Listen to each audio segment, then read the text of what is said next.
Hello guys, welcome back to MLT journey. I hope आप लोग अच्छे होंगे। तो आज हम बात करेंगे All India Institute of Medical Science AIIMS Kalyani की तरफ से हमारी कुछ डेपुटेशन बेस की आपकी रिक्वायरमेंट निकली थी। प्लस इसमें एक एलिजिबल और in eligible pro eligible list निकली है। आप देख सकते हैं जो हमारी पोजीशन थी। तो assistant controller of examination, assistant nursing superintendent और चीफ नर्सिंग अफसर, एक्सिक्यूटिव इंजीनियर सिविल, और यहाँ पर CR है, ठीक है, AC वाले, और प्लस इलेक्ट्रिकल हो गए।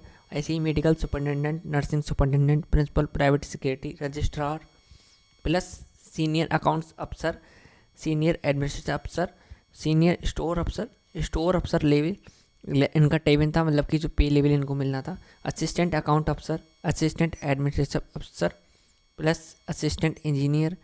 तो बहुत सारी हमारी वैकेंसी है। सिक्योरिटी अफसर की भी है, इलेक्ट्रिकल सिविल की भी है, स्टोर अफसर का भी है, फार्मासिस्ट है, चीफ लाइब्रेरियन ग्रेड फर्स्ट है, एक्सिक्यूटिव असिस्टेंट की वैकेंसी है, पर्सनल असिस्टेंट की थी, प्राइवेट सेक्रेटरी की भी थी, सैनिटाइजेशन अफसर की भी थी, सीनियर सैनिटाइजेशन अफसर की भी थी, SR pharmacist, senior pharmacist, technicians laboratory की थी, UDC अपर डिवीजन क्लर्क की भी इसमें वैकेंसी थी।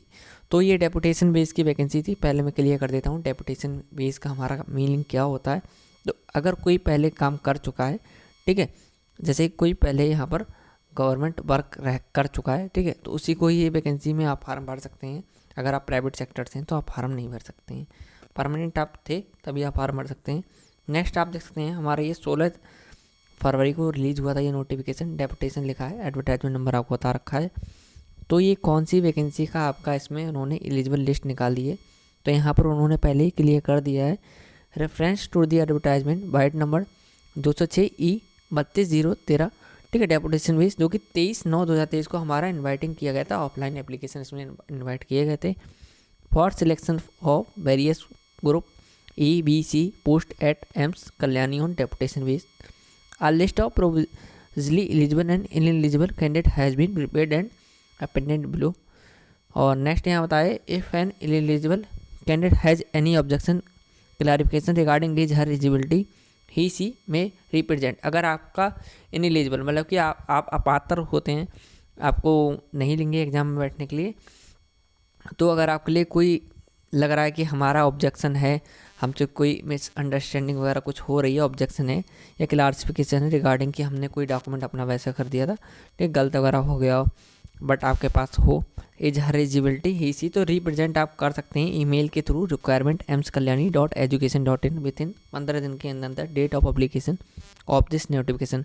इसका मतलब है 16 को निकला है, तो आप आराम से ये 15 दिन के अंदर कर सकते हैं। 28 का हमारा ये मंथ है, फरवरी ज़्यादा 28 की ही होती है।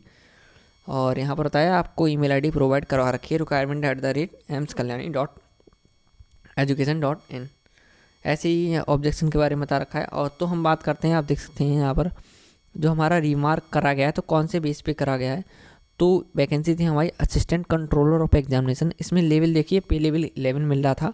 एक ही हमारी पोजीशन थी, प्रो एलिजिबल है, रिमार्क इनका निल है, ठीक है, ये एलिजिबल है कैंडिडेट। ऐसे ही ineligible not working as regular government employee, ये गवर्नमेंट एम्प्लॉय नहीं थे, ठीक है, तो इन एलिजिबल हैं, ये अपात्र हैं, मतलब ये नहीं दे सकते हैं अगर पेपर होता है, इंटरव्यू होता है, जो भी। ऐसे ही यहाँ पे देखिए प्रो एलिजिबल हैं, ये निल हैं। ऐसे ही नेक्स्ट बात करता हूँ, 27 कुछ वैकेंसी थी, पे लेवल 10 है। आप देख लीजिए, आप forwarding ACR and vigilance clearance and cadre controlling authority not received experience not mention, ठीक है, एक्सपीरियंस नॉट मेंशन है उनका, ठीक है। Application received after closing date के बाद इनका एलिजिबल, लेकिन इन एलिजिबल हो गए तभी, ठीक है। तो इतने सब कोई भी पेपर होता है या इंटरव्यू होता है तो उसमें नहीं बैठा लगाया इन्हें। इन एलिजिबल देखिए, not working as regular government employ, work नहीं कर रहे थे, subject to submission of original documentation. Next आप देख सकते हैं प्रो एलिजिबल हैं ये, और यहाँ पर नील एलिजिबल वाले बहुत कैंडिडेट हैं, तो आप अंदाज़ा लगा सकते हैं। तो इसमें जो एलिजिबल हैं, टोटल हमारी वैकेंसी की संख्या तो अच्छी खासी थी, आप देख सकते हैं इसमें एलिजिबल बहुत कम लोग हुए हैं। यहाँ पर सिर्फ एक कैंडिडेट हुए हैं, 2 3, ठीक है, प्लस आप देख सकते हैं टोटल 3 के अलावा 4 5 हुए हैं यहाँ पर। और मैं अभी आपको दिखा देता हूँ, 5 के बाद 6 6 7 हैं, 8 9 10 11 12 13 14 15 16 17 18 19 20 21 22 कुछ कैंडिडेट हो रहे हैं यहाँ पर, 23 हैं यहाँ पर, 24 हो गए, फिर 25 हो गए।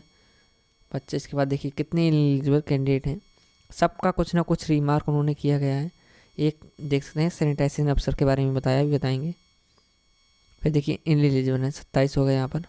टोटल 27 या 25-26 के करीब यहाँ पर बैठ रहे हैं, तो 25 प्लस तो कैंडिडेट हैं ही, और वैकेंसी की हमारी संख्या ज़्यादा थी, तो नन यहाँ पर देखिए जो सैनिटाइजेशन अफसर हमें इसमें none has applied for the said post against advertisement number जो दिया था 23/9/2023 में। एक वैकेंसी थी, पे लेवल 6 था, कुछ आपकी सैलरी बनती है यहाँ पर 35,000 प्लस बनती, बट इस पोस्ट के लिए किसी ने अप्लाई नहीं किया। तो टेलीग्राम ग्रुप पे लिंक की लिंक इस वीडियो डिस्क्रिप्शन में मिल जाएगा, तो आपको PDF पूरी आप देख लीजिएगा अगर आपने फॉर्म भरा हो तो, ठीक है। तो वहाँ पर आपको पूरी PDF मिल जाएगी। ऐसे ही मोर अबाउट इन्फॉर्मेटिव वीडियो के लिए हमारा चैनल लाइक करें, सब्सक्राइब करें, शेयर करें। हम ऐसी मोर अबाउट इन्फॉर्मेटिव वीडियो बनाते रहते हैं। Thank you.